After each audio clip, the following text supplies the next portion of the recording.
My brother died from alcohol. The doctor said that if he wasn't drunk, he wouldn't have died. After his death, my family, they drank more than they used to. My dad went to pubs even more, then met a 15-year-old girl.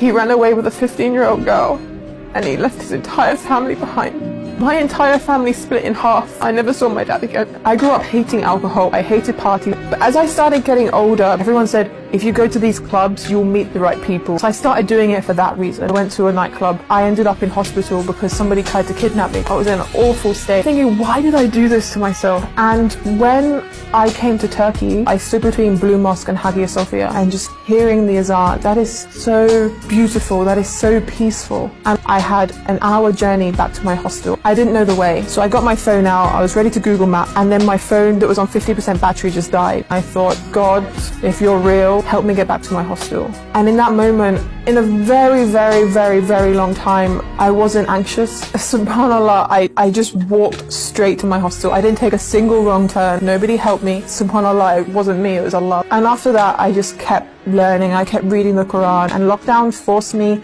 in my house. And I still wasn't planning on becoming Muslim. I actually started praying. And by doing that, my days were becoming so much more productive, because I would plan between Fajr and Zuhr. I would do this, and this. And then Ramadan came. I started doing Ramadan. I was fasting, I was praying, and between that, I was just learning about Islam. That was all I was doing with my time. Nothing in my life has given me this feeling. And because of that feeling, that's when I started taking it seriously. And I started going, this is from God, because only God can give me that contentment. I cried the entire night I became Muslim. I did it over and over again because I was worried that I was doing it wrong.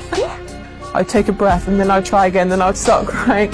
So I did my Shahada technically multiple times. The feeling was like I found my purpose. When you're a non-Muslim, you have nothing to focus on, but then all of a sudden we're given guidelines to follow, and then the goal becomes clearer. You know where you're going, why you're going there, what you're going to get at the end of it, and that's Jannah, inshallah. And that goal towards Jannah is such an easier life to live than a life of not knowing where you're going.